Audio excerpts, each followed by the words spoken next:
The case in question was, it was two boys. They went with their father into the shelter, and the Hamas terrorists threw a grenade into the shelter, and the father threw himself on the grenade. And his two sons, one of them lost his hearing and the other lost his eyesight in one eye. And they're in such distress and confusion. And one of them says to the other, he's dead. And the other says, he's not. He said, I saw it. And then the terrorist comes in and helps himself to food in the fridge. One of the boys, 11 and 13, I think, the younger one said to the terrorist, that's my mother's food. And the terrorist said, where's your mother? I want her too. So yes, this is a profound form of evil. Some people have said to me in the last year, well, there was a moment at the beginning of the war where everyone was on Israel's side. Oh no, they weren't. Oh no, they weren't. And I will not have them rewrite that history. There was not one anti-Hamas protest of any size anywhere in America, or in Britain, or in Europe. So spare me the idea that at the beginning of this, immediately after the massacre, everyone was sympathetic to the Israelis, and it was only when Israel started to respond to the aggression that it lost these friends. It's absolutely crock narrative. If people were honest about it, they would admit that this is the one conflict in which, when citizens get massacred, there is no outrage of any meaningful size from any institutions or public bodies against the people who did the massacres. No American campus had anti-Hamas protests on October the 8th. Douglas Murray and Dan Signor dissect the aftermath of the October 7th massacre on Israel, exploring global reactions and media bias. They analyze the disproportionate sympathy often extended to aggressors and the surge in anti-Semitic incidents worldwide. The discussion delves into the psychological impact on survivors and the broader implications for Israeli society. Murray critiques social media's role in perpetuating misinformation about the conflict. The conversation also touches on the challenges Israel faces in balancing military action against Hamas with minimizing civilian casualties while navigating complex international relations and media narratives.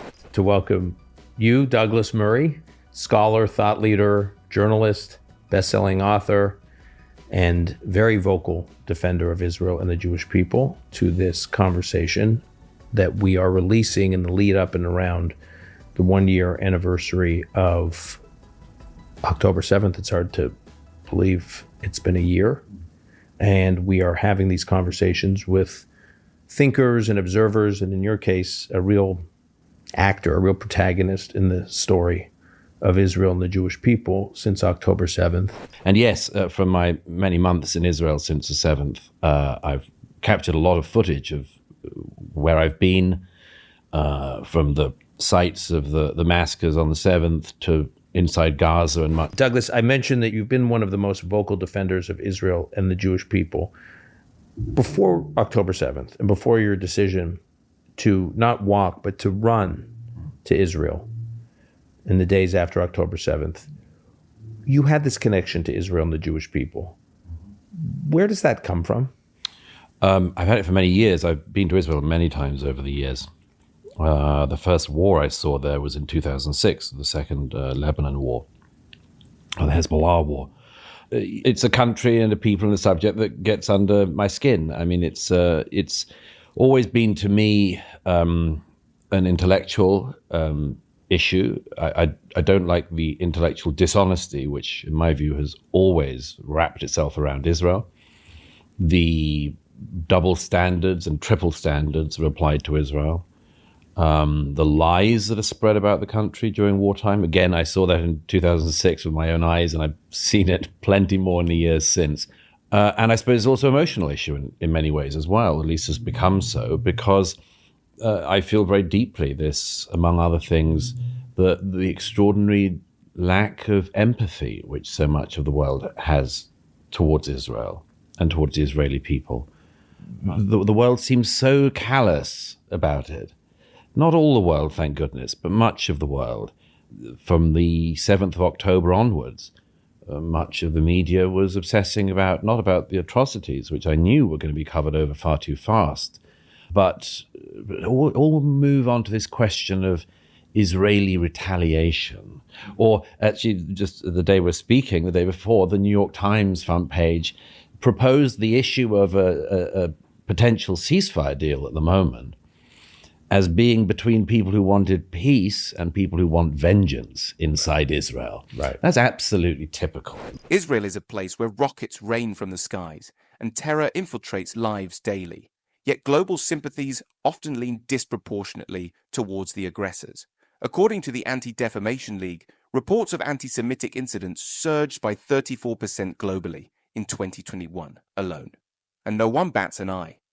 Are people truly desensitized or selectively attentive when it comes to whom they extend empathy? Does any other country stand accused while defending its citizens, as does Israel? I don't think that if an equivalent number of Americans were killed on one day as were killed in Israel on the 7th, or an equivalent number of Americans were kidnapped as were kidnapped in Israel on October 7th, I don't think Americans will like it very much if the world said, these people trying to get back their American children, they're so vengeful. Right. Growing up, where in the UK did you grow up? I grew up in London. Did you know many Jews growing up? Some, yes. It was never a particular issue. I mean, I never was particularly aware of, family had Jewish friends, have Jewish friends still. I never, until I was sort of, I suppose, coming to political awareness at university at Oxford, it never occurred to me that the things that we had heard about in history might still be going on. Mm-hmm. And then, yes, I saw it. And I realized that many of the things that I thought had been confined to history books were not. And that's probably also something that galvanizes me. But yes, I mean, it was not, by any means, I'm not from a political family or anything like that. I had the great pleasure of taking my parents to Israel some years ago and being their tour guide and also driver, which is pretty scary if you know Israeli driving. But we know it was not a central part of upbringing. But I think the one thing that was a central part of my upbringing was knowing the difference between truth and lies, and knowing the difference between good and evil. Would the world react with equal disdain if a similar scale of tragedy befell any other Western nation, like the United States? Imagine the shockwaves if such an attack on US soil claimed as many lives and shattered as many families as the October 7th event in Israel. Approximately 1,200 people lost in a day in Israel, 0.01% of the entire population, equates to over 38,000 casualties in American terms, considering the population percentages. This may seem like too personal a question, but I'm going to ask it anyways. Are you a religious person, or have you become more religious? I was very religious growing up. I was brought up an Anglican Christian. I suppose I have always been pretty religious until roughly my mid-20s. I had an extended atheist period, which I swiftly realized was... it's a rite of passage. It's probably a rite of passage. As somebody quipped, I tried atheism, but I kept on having doubts. The false prophets of atheism. Yes, I think I might describe myself as a Christian agnostic these days. You know, maybe one of the many things that deeply matters to me in the case of Israel is that, of course, Israel is a country for anyone who has been brought up Christian, has any connection still to the Christian faith. It's a place that absolutely jangles with resonance and meaning. Since October 7th, I watch you all throughout the media, especially on British media, which is its own blood sport. And you're almost like a bodyguard. That's how I feel. You're almost like a bodyguard on behalf of the Jewish people, taking these bullets, firing back rhetorically. And these are people that are not your people. And it can be exhausting. I mean, I try to do a fraction of what you do, and it's exhausting. Has it taken a toll on you? No. I think it's not just a pleasure and an honor, but a duty to do what I try to do. I wouldn't want to live in a world in which lies were forever just able to be thrown around unaddressed. And it's not just lies, of course. A lot of it is just ignorance. And you can always lament the ignorance of your age and everybody in every age has done so. But there is a presumption in our own time that people are meant to have views on absolutely everything. And, as Twitter, X can show you, people are also experts in absolutely everything. And their expertise changes from week to week, of course. But when they decide that they're experts in the Middle East, and specifically on the Israel-Palestinian conflicts, you just discover reservoirs of ignorance so wide and deep. And so I tried a lot since the 7th to simply unpick and unpack some of the misunderstandings that people have. And they are legion. I mean, immediately after the 7th, I did an interview on a British channel in which the interviewer asked me perfectly reasonably about the question of proportionality in conflict. And I said what I had to say about that pretty swiftly. But I don't think it takes a toll on me. I mean, I would hope not. It's what I do. And I always encourage more people to do it too. In the age of social media and instant opinions replaced weekly, Murray discerns a pattern of ignorance regarding the Israel-Palestine conflict. The persistence of these misinterpretations isn't simply oversight. It's a systemic issue worsened by platforms like Twitter. This idea points to the concept of the Dunning-Kruger effect, where people with limited knowledge overestimate their understanding, widely present in today's digital discourse. In the days after October 7th, for so many of us, the reality of what happened, the horror, was a very visceral feeling. And like all crises, the moment passes. Or maybe it just begins to feel a little numb to us. So I want to just take people back to those early days and remind them what we were all seeing and hearing, and you were on the ground seeing and hearing. So can you describe that? Yeah, I mean, I went straight to the south, to the communities there that had been most viciously attacked on the 7th.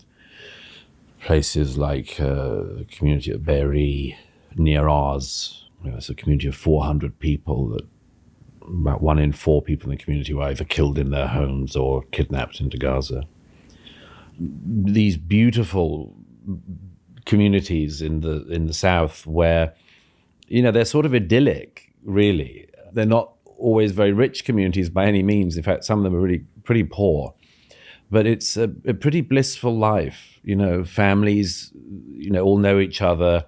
The children can run around safely. To go there after what had been done to them and to see it with my own eyes, and they were still collecting body parts. And, some people were killed in their safe rooms because the doors didn't lock because they never expected this. Every house had a safe room, but it was a safe room from the pretty regular bombardment of missiles from Gaza, that you could shut the doors, but you couldn't lock them. So as I went house to house, where the bodies had been found or where the remains of a body had been found. I mean, there was one body identified only 6 weeks ago. 10 months after the 7th, because there was so little of the body left. These are scenes of horror and of such magnitude. Elderly man living alone, just burned alive in his house. 2 young boys, who got stuck in the safe room of their house on their own.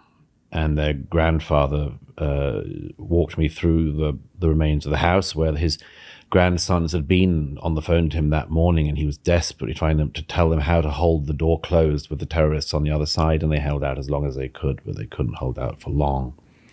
And then I spent a lot of time with the hostage families in the immediate aftermath as they were getting organized, and heard their stories and heard firsthand from people like the first responders and people like the policemen in Sderot who held out for a long time. Long battle. Again, I've been to Sderot many times over the years. I've sat in the bomb shelters there. But I never expected to see, and they never expected to see, Hamas military vehicles coming down the main street in Sderot and firing rocket-propelled grenades at people and buildings. And so, yes, I spent a lot of time in the morgues with the people who were trying to work out what had happened. And then was able to be embedded with the IDF and go into Gaza through one of the fences that the terrorists had come through on the day to see the Israeli response as they searched for the hostages and as they try to find Hamas terrorists. According to the Israeli Ministry of Foreign Affairs, this attack resulted in the highest number of Israeli civilians killed in a single day since the founding of the state in 1948. The psychological scars on survivors, first responders, and entire communities will last a lifetime, reshaping the way they view both immediate neighbors and the global community that often seems indifferent or misinformed. You describing these images, I just saw a news report about how Israel had just taken out, like in the last couple of days, one of the senior Hamas military commanders whose image the IDF knew from footage because he was in a home with an Israeli family in a kibbutz on October 7th. He had just personally slaughtered a parent, and then he was sitting in the kitchen area with his little kids going in the fridge and drinking a soda after he just murdered their father. And I was like, wait, he did what? That's one that's often on my mind. I saw the other terrorist who was involved in that in maximum security prison in Israel in April. The case in question was it was two boys. They went with their father into the shelter, and the Hamas terrorists threw a grenade into the shelter, and the father threw himself on the grenade. And his two sons, one of them lost his hearing and the other lost his eyesight in one eye. And there's terrible footage of them in the home. And they're in such distress and confusion. And one of them says to the other, he's dead. And the other says, he's not. He said, I saw it. And then the terrorist comes in and helps himself to food in the fridge. One of the boys, 11 and 13, I think, the younger one said to the terrorist, that's my mother's food. And the terrorist said, where's your mother? I want her too. So yes, this is a profound form of evil. And there's one other thing I should say about that, by the way, and I've tried to make this point a lot and have sometimes been misinterpreted for saying this, but it's just worth reiterating that one of the things about the 7th that is so disturbing is not just the scale of the barbarity and the viciousness of it, but the pride that the terrorists had in their acts. I had my late friend George Weidenfeld, who died some years ago, who was an emigre from Nazi Austria. He said he never thought this before, but he had come to realize there might be even worse forms of anti-Semitism than Nazi anti-Semitism. Hamas have not been able to achieve by scale what the Nazis were able to achieve. But that's not from want of trying. It's for want of the resources to do so and the opportunity to do so. One of the things that makes Hamas different is that they actually broadcast their crimes to the world. Himmler, in his famous speech to the SS and others, when the final solution is getting underway, says to him, we're writing a chapter of our history that we will not be able to talk about. But we need to get it done, and so on and so forth. At some level, they knew what they were doing had to be hidden from the world. And that's why when Vasily Grossman goes into Treblinka in 1944, he has to piece together what has happened here. Hamas terrorists unleashed hell on October 7th, slaughtering families and drinking sodas in their victims' homes. These monsters proudly broadcast their savagery, surpassing even Nazi evil. A father sacrificed himself to save his sons from a grenade, leaving them scarred for life. That's just one of the 1,200 victims. Just imagine the large-scale devastation. This isn't just terrorism. It's a blood-soaked crusade against humanity itself. How can the world stay silent? Broadcast on GoPro and on video camera. They seized video phones from their victims and used it to record their murder and then sent it to their families of the murdered on WhatsApp. They broadcast what they did to the world. They were so happy about it. They were so proud about it. Anyone who doesn't think that we're dealing here with a would-be genocidal organization just needs to go and look at the way in which Hamas and their fellow terrorists behaved on the 7th and question whether these are people who you could talk down. You often learn some of the most obvious but somehow difficult to articulate things from young people.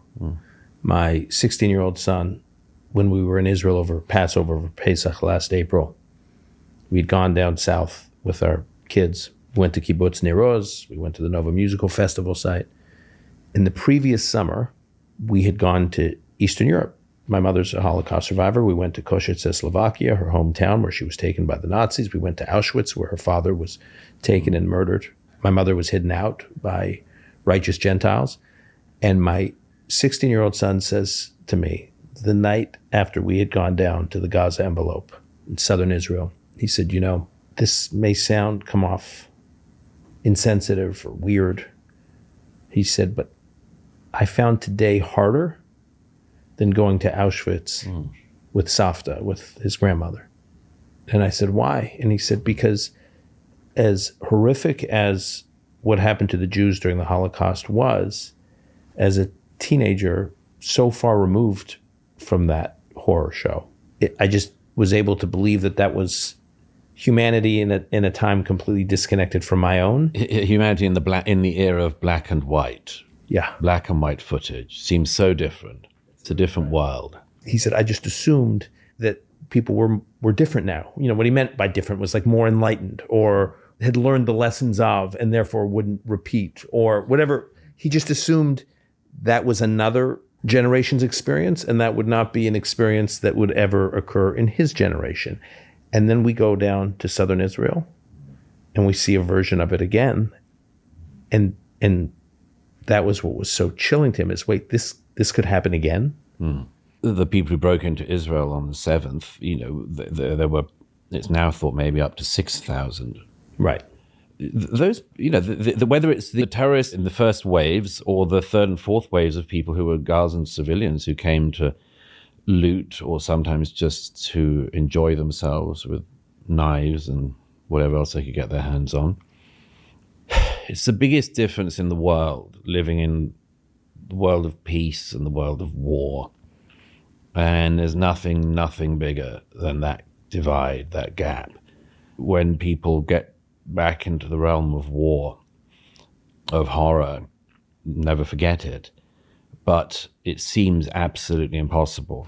Hamas's savagery knows no bounds. They gleefully filmed their butchery, sending gruesome videos to victims' families. A teenager, fresh from Holocaust sites, is shattered to see evil reborn in Israel. This isn't ancient history. It's now, in vivid color. Thousands of bloodthirsty monsters descended, shattering our illusion of a civilized world. How can this madness persist in our so-called enlightened age? There was a survivor of the Nova Festival who, at one of the reunions, said to me, what would you do if this happened in your country? And I didn't say to him, but I thought, well, it has. Not on this scale, but it has. The Parisians who were in the Bataclan Theatre in November 2015 were meant to be enjoying an evening of heavy metal music. And when the first Kalashnikov fire came from the ISIS terrorists, most people thought it was either a sound problem with the speakers or that somebody had set off firecrackers. In the Pulse nightclub in Orlando, Florida, when the ISIS affiliate Omar Mateen went in and killed 49 gay people, most people thought at the beginning somebody had thrown around firecrackers.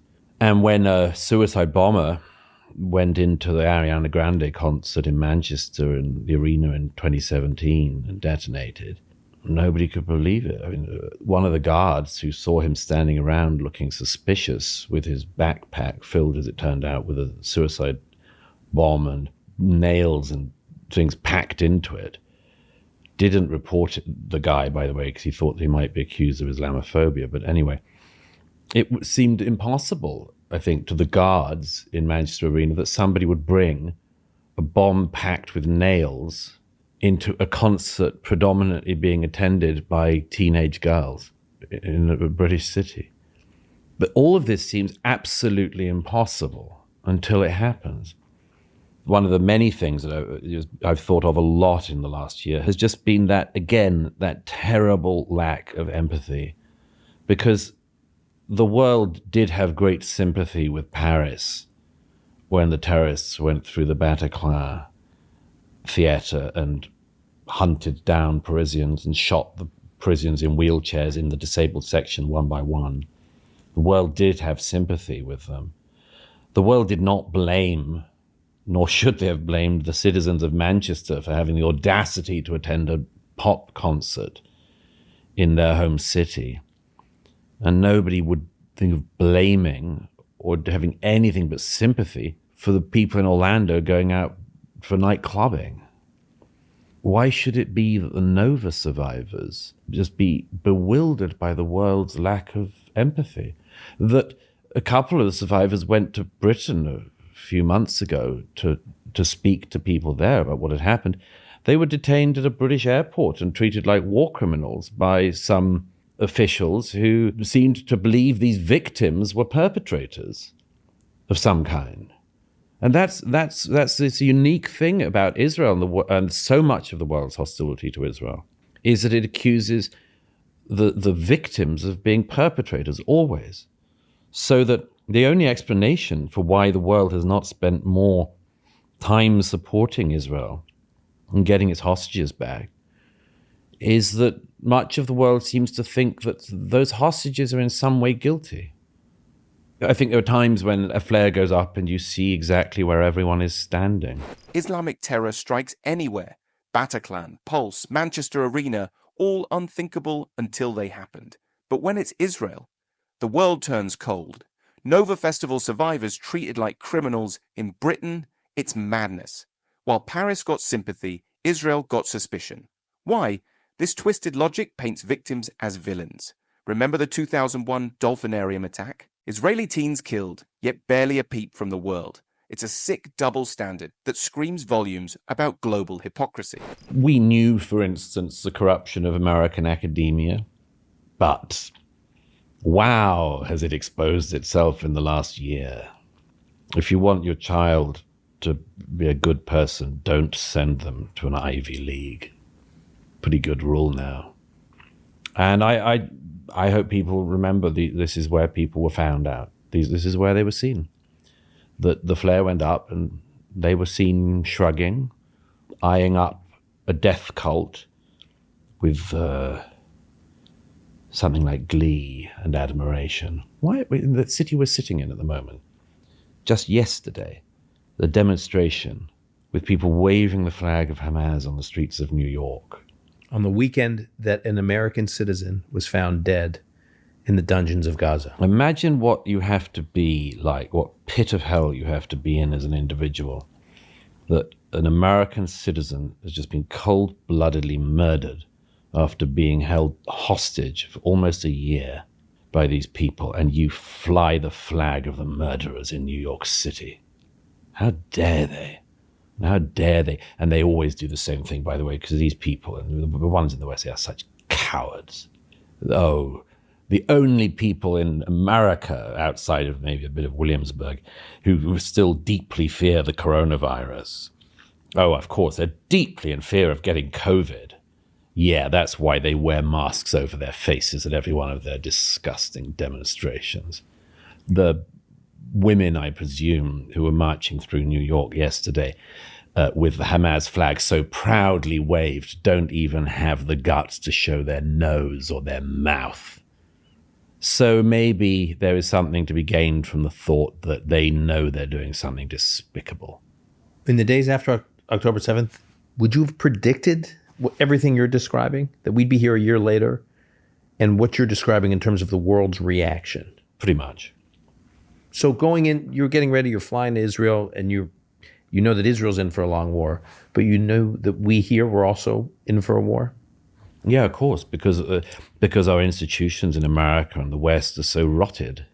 One of the things I expected, and I wrote about many years ago in a book, but which has come horribly true, is the sectarian nature of much of the response. It's very, very troubling. I expected it, and I'm very fearful about it. A lot of the attack on Israel in the last year in the West has been driven by people who are driven by sectarian, ideological, millenarian religious politics. And still the West is not strong enough to identify it and call it out for what it is. But there is a reason why certain politicians and public figures and others just are very happy playing footsie with Hamas. America's rotting from within. Ivy Leagues churn out terror apologists, not leaders. NYC streets crawl with Hamas-loving cowards. An American citizen is found executed in Gaza after a year of being held hostage, and these scumbags celebrate. It's moral decay on steroids. Our leaders are in bed with terrorists. This isn't about politics. It's about basic human decency. We're witnessing the death of empathy and the rise of a death cult mentality right here on our soil. I'm asked a lot to comment on what Jews and those who are directly connected to Israel should learn from October 7th and what we should fear based on what we've learned from October 7th. What would you tell people who have no connection to Judaism or no connection to Israel? Just people who live in the United States, in the UK, in Europe, in the West. What does this mean for the West? What should those who care about the future of the West and Western civilization and Western ideals take away from the world's response to October 7th? And what should worry them? They should know this, that they could be next and will be. It's happened here before. America is especially good at going back to sleep because America has not had a war of this kind in its history, really. Europe is tired of war and believes that it's consigned it to the past. A lot of people are angry at Israel for still living in this world in which people invade you and you have to defend yourself. And they blame Israel for being the cause of that. But people should simply know it will come to them as well. And the people who massacred their way through the south of Israel on the 7th are the same people whose labors I have seen in, for instance, northern Nigeria, where it's the Christians who are hunted down, literally chased across the fields, running away from their churches, being chased by Islamist terrorists, and killed in the fields, their bodies just left, who have suicide bombings on a Easter Sunday in their church. The world does not pay much attention to these conflicts, that conflict in particular in northern Nigeria, but it's not a coincidence that the same behavior is manifested against the Jews and the Christians by these Islamist end-time cultists. If you just like living in a secular, liberal, in maybe every sense of the term, society, you ought to be really careful that you don't open the door up to a wolf to enter the chicken coop. And to a great extent, we've been blithe about that. And so, yeah, I'd say think that it could happen to you. And also, if it did happen to you, or when it happened to you, you would also know who your friends were in the immediate aftermath. The next day, I heard that there was going to be an anti-Israel protest in Times Square, and I went down to see that and to record it. That was on October the 8th, when people were still fighting in the communities in the south of Israel. Right, Hamas was still in Israel. Hamas was still in Israel. And there were still Gazans looting the homes of murdered Israelis when these people organized an anti-Israel protest in Times Square. And that was one of the things that made me realize early on, this is going to be bad. Islamist terrorists target Jews and Christians alike. More than 5,000 Christians killed in Nigeria in 2022, barbarically hunted down like animals. Their crime? Being Christian. October 7th wasn't just about Israel, it's about you. Your freedom, your values, your very existence is on the chopping block. These Islamist end-time cultists aren't stopping anytime soon. The West is next, and your so-called allies will abandon you in a heartbeat in the name of political correctness. There was a moment at the beginning of the war where everyone was on Israel's side. Oh no, they weren't. Oh no, they weren't, and I will not have them rewrite that history. There was not one anti-Hamas protest of any size anywhere in America, or in Britain, or in Europe. So spare me the idea that at the beginning of this, immediately after the massacre, everyone was sympathetic to the Israelis, and it was only when Israel started to respond to the aggression that it lost these friends. It's absolutely crock narrative.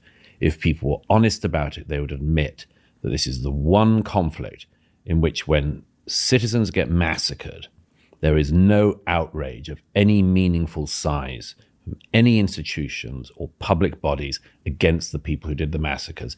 No American campus had anti-Hamas protests on October the 8th, 9th, 10th onwards, and not to this date. I think there's something very peculiar about war that will always interest me, that it shows you people at their best and their very worst. When people don't know if they might live tomorrow, they know what matters to them more today. And the truth is the trauma that the Israeli public have been through from the 7th is also, and it's an ongoing trauma, and this is why I always say that the war will not be over until Israel's military and intelligence dominance is reasserted. And that's because what the 7th did, I think, at a very deep level for Israelis and Jews in the diaspora was to shake that core belief, which is this at least is the place we're safe. Not completely safe, but we have an army. We have intelligence infrastructure. How come it happened here? And, we don't know all of the explanations. We won't do until an inquiry like that after 73 takes place. But I think that the deepest level that is the real Israeli trauma is the parents I've spoken to in the hospitals and elsewhere who promised their children that the IDF would be there in minutes. Whether it was people on their phones to their children trying to escape the Nova party, or people in the safe rooms of the kibbutz, in the communities in the south, saying to their children always, don't worry, the IDF will be here in minutes, and they weren't. And that's a very, very challenging thing. I want to talk about the war. 1 year in, what is your assessment as to where the war is right now, where it's going? Well, it's gone on longer than anyone would like everyone. I mean, I hope it finishes as soon as possible. Having seen the IDF in action in Gaza, I can tell you these young men and women are extraordinary under conditions that I don't think any modern army has had to face. I mean, from Iraq, battles like Fallujah, similar, but not on this scale or for this duration. And not having to fight an enemy that's in tunnels. There was never a moment of universal support for Israel after October 7th. Not a single major anti-Hamas protest anywhere in the West. Campuses silent as the grave when it came to condemning Hamas. This isn't just hypocrisy, it's a moral apocalypse.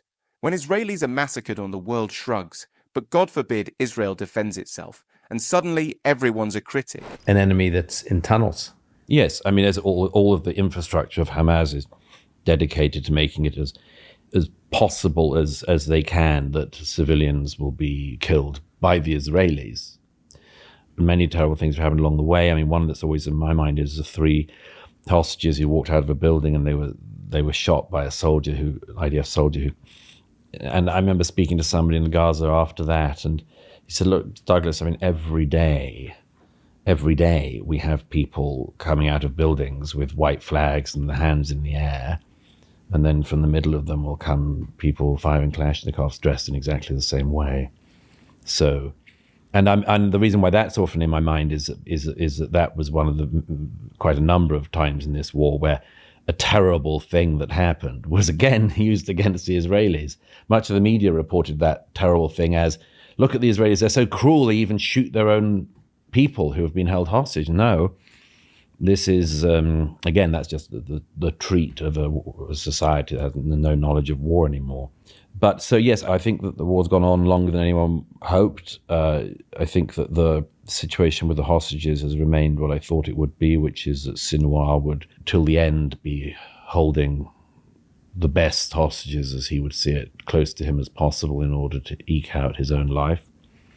I do think that the situation is not over until the north is addressed. Israel's border with the north. Yeah, I lived for many months with citizens of a northern town who had been displaced, and it has always been on my mind that, you cannot have tens of thousands of Israeli families unable to be in their own homes because of Hezbollah rocket fire into the north of Israel. I've been to their home cities more often than they have in the last year. No, they're ghost towns, many of these. They're ghost towns, and with a lot more, even before recent events, with a lot more going on than either side admitted in terms of constant exchange of fire and so on.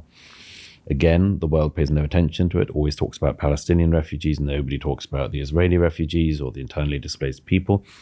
Other things have gone slightly better than I expected. I was not displeased at events in Tehran the other week.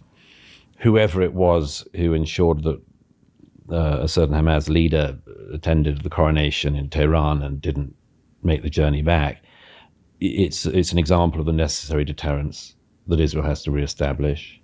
So I think some of the deterrence has been reestablished. I'm concerned, like everyone is, about what happens in post-war Gaza, how it's run, what it looks like, and how everyone in the region and internationally can ensure that this isn't a war that has to happen again in another 15 years. You mentioned the hostages. Damned if you do, damned if you don't. That's the reality of this war from Israel's perspective. Hamas uses human shields, and the media twists tragedies against them. They must retaliate against Hamas, whose literal goal is the annihilation of Israel. But once they do, the world turns against them. It's like getting a death sentence for shooting a robber who broke into your home and attempted to set it on fire. This is unique. The tunnel system is unique, right? You talk to those who've worked on counterinsurgency. Isn't really even a counterinsurgency, but fighting in war is the idea that there's something equivalent to the London Underground in Gaza where Hamas can hide. And the IDF has to fight them and navigate these tunnels, many of which are like meat grinders and booby-trapped.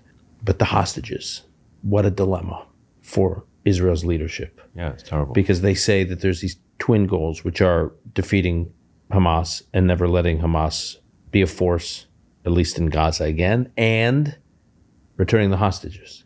Not so easy to do both of those. No. On parallel tracks. No. What have you learned about Israel in terms of how it's wrestling with this hostage dilemma? Oh, it's terrible. I mean, it's terrible, and it's what Hamas wanted.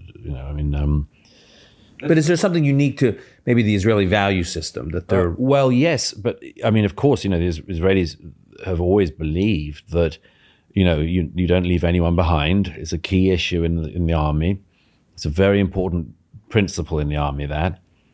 And at the same time, and there was a bit of divergence of opinion immediately after the 7th, even among some of the families who didn't join the hostage forum, because they said, we will not have our loved one exchanged for 1,000 Palestinian murderers out of Israeli prisons. I mean, one of the things that the world, again, always misreports is they always say it as things like a prisoner swap, as if a 2-year-old baby stolen from a kibbutz in the south of Israel swapped for 500 Palestinian terrorists in Israeli prisons is just a swap of prisoners. And again, none of the international media never reports what these people have done, that they are bomb makers, that they are suicide vest preparers, that they are facilitators of attacks or have carried out knife attacks or gun attacks or any number of other things.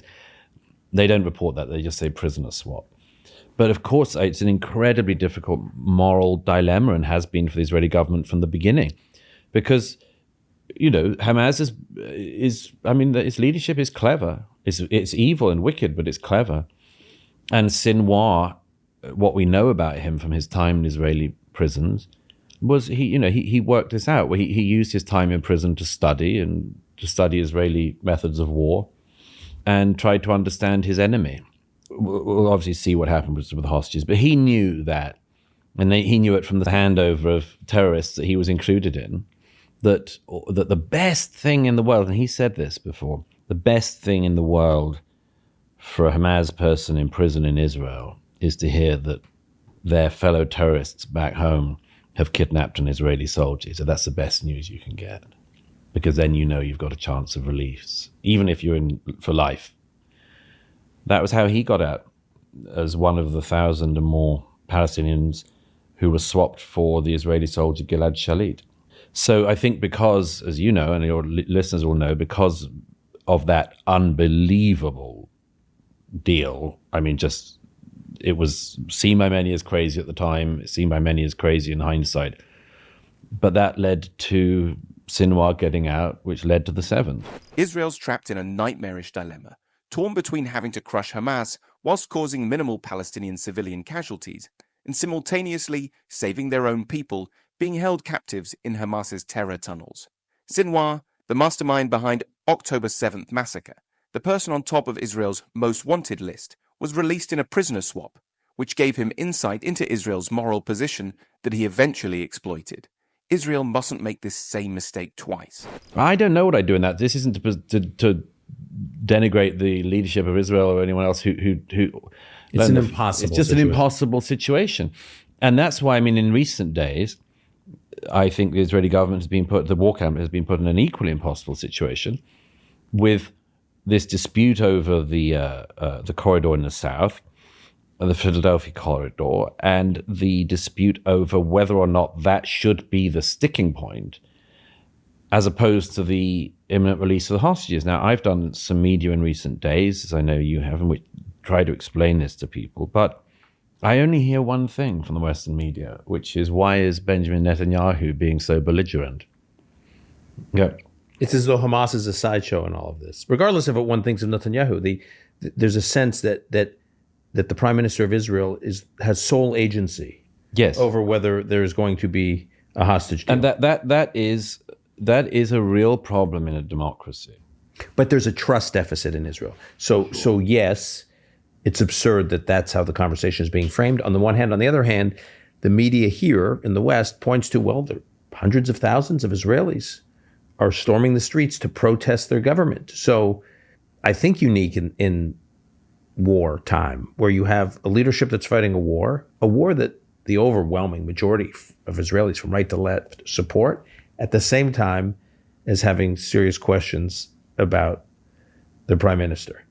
If you're grief-stricken, as anyone would be if you had family members who you knew were being held in dark tunnels and had been for almost a year, if you're that grief-stricken, you'd do anything to get them back. Mm-hmm. But the leadership of Hamas does not care about the tears of Israeli mothers. It does not care, and there's nothing the families can do, frankly, to persuade Hamas to give back their loved ones. There is no leverage that an ordinary person can have over Hamas. And this, which is a very common problem in democracies, and it's one we just have to be aware of as a risk always. There is always a possibility that if you cannot affect the person who's responsible, you will affect the next people in line who you think you can persuade. David Lammy in the UK, Foreign Secretary of the new Labour government. Secretary Blinken, I don't think that Yahya Sinwar much cares for their advice. And he doesn't have to pretend to. And that's the trick, that's a trip that people can make, and I think a lot of people have. I think everyone knows this in some kind of domestic scenario where, you know, if there's somebody who will not listen to you and somebody who may, you might disproportionately exert your anger upon the person who might listen. Let me ask you about, you mentioned Lammy, the foreign secretary. Israel battles not just Hamas, but skewed media narratives, painting Netanyahu as the sole villain. Despite 75% Israeli support for military action, protests rage, revealing a nation torn. Hamas, heartless and unyielding, exploits Israel's democratic virtues. Remember Gilad Shalit's exchange? 1,000 prisoners for one soldier. That's the price of compassion. How can peace prevail when one side thrives on coercion, not consensus? Just today, as we're sitting here, he announced that he was limiting some defense exports or some licenses to UK defense contractors in their supply and sales to Israel. literally days after we learned of these 6 Israelis slaughtered by Hamas while Israel is in the midst of fighting what is a defensive war. What on earth is he and his government thinking? What agenda do they think they're advancing in pursuing this? Do you think the timing was intentional? It could have been intentional. It was rather difficult to read the mind of David Lammy because it suggests that there is something to read. This is a man who, when he did Celebrity Mastermind some years ago, was asked in the general knowledge which English king succeeded Edward IV, and he said Edward III. David Lammy is not our best, and he's not the worst either. But he's a weak man with not very much understanding of the situation in the Middle East. He's trying to appease a very virulent wing of his party, very virulent wing of the Labour Party, that includes people who are just pro-Hamas. And, the other thing is, I hate to say it, I sound like I'm beating up my own country. I adore Britain, obviously, and I wish that it had not had this descent into second-rateness that it seems to be suffering. But there is something pretty special about David Lammy, or indeed any British Foreign Secretary at the moment, telling other countries, let alone allies, how to run a war. It's sort of audacious to do that. And also, of course, in the case of Israel, so bizarre because of the double, triple standards again. Keir Starmer, the Prime Minister of Britain now, a man who nobody voted for with any excitement, probably not even Mrs. Starmer, is said just this week that we will continue to support Ukraine with whatever it takes. With whatever it takes. And at the same time, the pretty minimal arms exports of the UK, and the UK should be rather more humble about its arms export industry because it's not a roaring trade in any case. But yeah, they've suspended some of the licenses in order to appease a small and virulent faction of extremists and racists in the Labour Party. It's ugly because it could set up a sort of tumbling effect where country after country does similar things. It requires a great deal of diplomacy from the Israelis not to say to the British quite how useless they are these days. Or how much the British depend on Israeli arms exports to their own country and cyber defense capabilities. David Lammy's UK defense export ban to Israel is a political stunt, appeasing pro-Hamas extremists in Labour. While the UK pledges whatever it takes for Ukraine, it hypocritically restricts Israel. The UK's arms trade is weak, relying on Israeli tech. Israel must diplomatically highlight this irony, as Lammy's move risks a domino effect of misguided global policies. How can allies trust such inconsistency? I want to wrap this up on a, dare I say, more optimistic note, which is difficult to do as a Jew. We don't, It doesn't come naturally. No, it's sort of like it's an out-of-body experience. I'm trying to imagine what has to happen in the years ahead for us to look back at this period and saying, yes, it was brutal. Yes, it was difficult. Yes, it was daunting. Yes, it seemed impossible.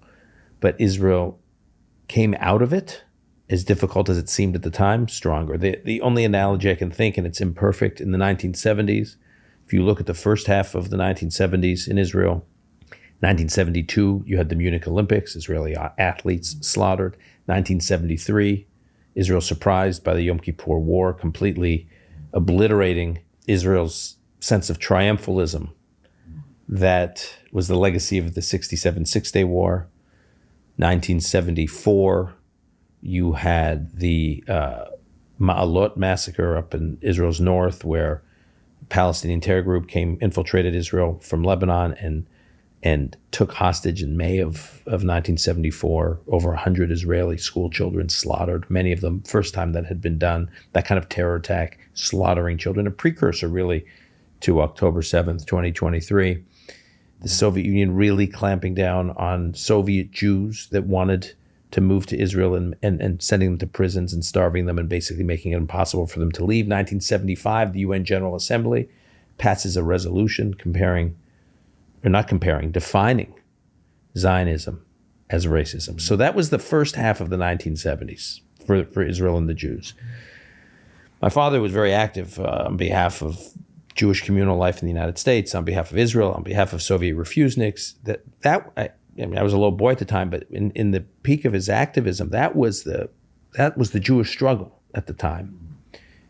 The picture I just painted. And then you have 1976, you have the Entebbe terror attack, which on the one hand was also Jews being separated from others in the sense that Jews were taken hostage because they were Jews and are going to be slaughtered. And then this incredible rescue operation, same. And then there's a sense that things start to turn. And only a year after that, 1977, Anwar Sadat, the leader of Egypt, which was in one way or the other, behind every major war against Israel since its founding, flies to Israel, 1977, just a year after Entebbe, and gives a speech before Israel's parliament, before its Knesset, and says, I want a peaceful resolution, a treaty with Israel. And then, of course, 2 years later, in 1979, you have the Camp David peace treaty between Israel and the largest country in Israel. I mean, people don't understand how significant that was. It would be like today, Saudi Arabia. It would be like MBS not only wanting to normalize with Israel, but flying to Israel and speaking before the Knesset. It was an astonishing thing, given what Israel had been through. So on the one hand, you have those years of horror and one bad event after another, and then it turns. And that peace treaty, by the way, with Israel and Egypt is as complicated as it is, it's held. Mm-hmm. Paint a picture for me of what you think has to happen for us. Israel's 1970s, a hellish roller coaster. Munich massacre, Yom Kippur war shock, Mehilot's child slaughter, Soviet Jews crushed, UN's vile Zionism is racism decree. Then boom, Entebbe's miracle rescue, Sadat's mind-blowing Israel visit, Camp David's impossible peace, from despair to triumph. In 1978, the majority of Israelis opposed peace with Egypt. By 1981, an even greater majority supported it. Hope lives. Could today's turmoil be the prelude to another miraculous peace, like Saudi Arabia's potential normalization? Here Israel's in the middle of the effectively a seven-front war. Mm-hmm. And its borders are shrinking, not expanding, because the Israelis can't really live in the south, and as you said, they can't really live in the north. And so what is already a tiny country is getting smaller and is under siege from so many directions. Can you paint a picture of what it would look like and how we'd get there for Israel to look back this period and say, yeah, it was bad, and what? Well, what I've said from the beginning of this conflict is that Israel has to be allowed to win. And my belief is the reason why there have been endless rounds of conflict in the north and in the south is because Israel is prevented from winning. And winning is not the same thing as drawing. Somebody said to me last October, I remember in London, said, you shouldn't look at everything in such a binary light, Douglas. Not everything is binary. He was a very wise Jewish rabbi, as it happened, or a relatively wise Jewish rabbi. We were in disagreement about something, and I said, I disagree with you. Some things are totally binary. And he said, like what? I said, win, lose. Completely binary. And for winning, it's not just that the winning side needs to have won, the losing side needs to have known they've lost. My view is that this war can be over when Hamas and Hezbollah actually have lost, and when people in the region, as well as internationally, realize that there is no good future for anyone in the region in trying to wipe out the Jewish state. Now, that obviously all goes back to Iran. There's a lot we haven't touched on. I know, perhaps most obviously, that, what's the problem in the region? Iran, and did I mention Iran? If Iran is emboldened by all of this, of course, everything goes in the wrong direction and there's no good future for anyone in the region. But if Iran's power and ambitions are pushed back, by which I mean the revolutionary Islamic government in Iran, and that terrible government that's misgoverned Iran since 1979 is somehow pushed back, then, there is every reason to be hopeful about the future. One of the amazing things in the last year is not just the accords you refer to, the peace treaties have held, but that the Abraham Accords have held. And the Saudis joining it is not completely off the table, and indeed could be done quite fast after the war. And in fact, one of the reasons the Abraham Accords have held is because the Saudis give cover for it. Yep. And I can see the possibility in the region of, some kind of unified rebuilding in Gaza. But all of it is predicated on Iran not being allowed to continue to poison every well it can in the region. If other countries, the Emiratis are most obvious in a way, who've been remarkable through all this as well, if they can be on the rise and Qatar and Iran cannot be, then I think that'd be good for everyone. It'd be good for the region.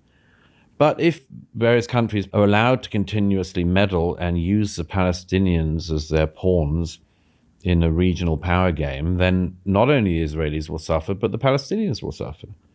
And there's no need for them to. There's no reason for them to. Israel must crush Hamas and Hezbollah to end this nightmare.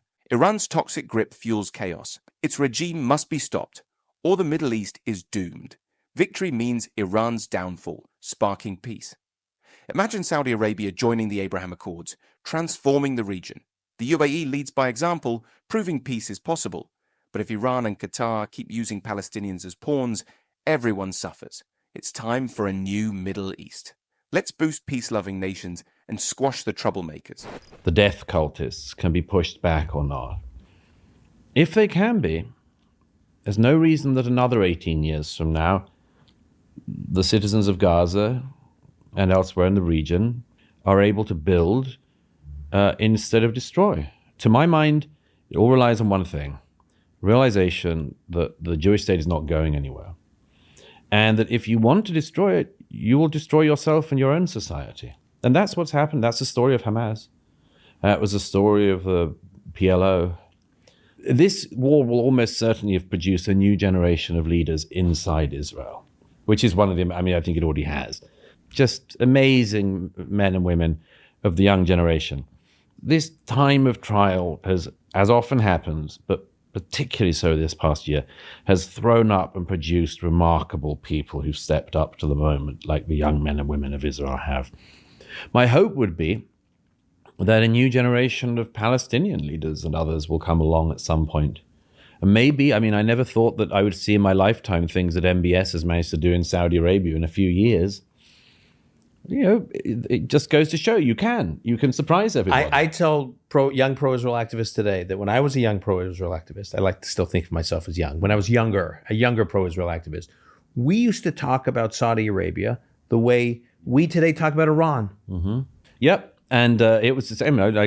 Many years ago, I met that lovely man who was the former Israeli ambassador to Tehran in the 1970s under the Shah. Now, just think of that now. It seems impossible, but it was so then. These things can change, and it'll all depend on who the heroes are in the region. Crush and kill Sinwar and his terrorist friends, and make sure that the earth is salted over after the remains of Hamas are gone. And people may see that there is no future in that death cult. Is that your message? 5.5 million Palestinians that live within Gaza and the West Bank. Is that your message? It has to be that the Jews aren't going anywhere. And that they can have a homeland, the Palestinians, beside the Jewish homeland.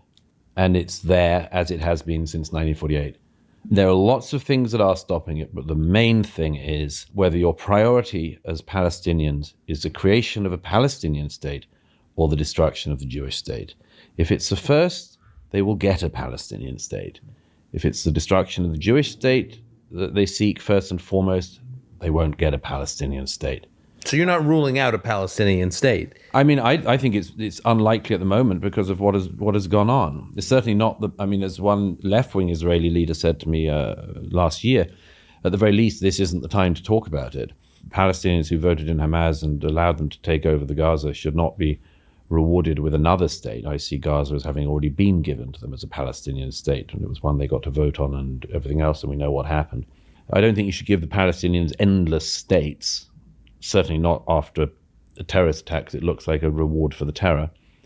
But the main reason there isn't one is, as I say, goes back to that very, very first thing. Are you willing to live side by side with the Jewish state or not? And if you're not, you will not destroy the Jewish state, but you will destroy the opportunity to have a Palestinian state. 35% of Israelis believed a two-state solution was possible before the October 7th massacre. That number has fallen to record lows at a mere 21% as of 2024. Meanwhile, 40% of Palestinians still believe in a two-state solution. If it wasn't for the power-hungry barbarians, peace would have been long achieved. For peace, the death cult must be crushed. If they are defeated, there's hope for Gaza's citizens to build, not destroy. The key? Realize the Jewish state isn't disappearing. You're reflecting on all these extraordinary experiences you've had covering wars and covering political events and covering revolutions. And when you think of this past year, what do you think the one story or one image that will be etched in your memory when you reflect on this time? When I think about extraordinary, for better or for worse, times I've lived through, 9/11, being in New York, in the days after 9/11, I have certain images that my mind just goes right to. When I think about my time in Iraq, someone says, "What was your time like in Iraq?" I have certain images or certain stories that just my mind, almost like a default, naturally goes to. I don't think it's only one thing. I think it's two things simultaneously. I was once some years ago in Israel over Memorial Day and Independence Day, which, as you know, one comes straight after the next. Memorial Day, the sirens go off, everybody gets out of their cars, and there's silence. It's a collective moment. And people visit the cemeteries and so on, and old comrades get back with their former battalions and remember their lost comrades. And then Independence Day is celebrated, and suddenly the fireworks and people dancing. It's as crazy as a Jewish wedding. And for Israelis, it connects. We have the joy. Yes. We experience the joy because we have independence and freedom. We have the independence and freedom because of the sacrifices of. Exactly. And it feels like a very Jewish thing. You can never choose a bit of life and this, but it's always all together. The whole thing is always wrapped up together.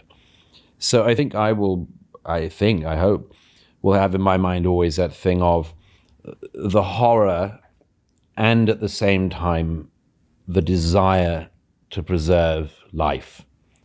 So that even in the worst times, in the worst places, after the worst atrocities, this knowledge that you have to say yes to life and you have to continue with life and that you need to preserve and protect life.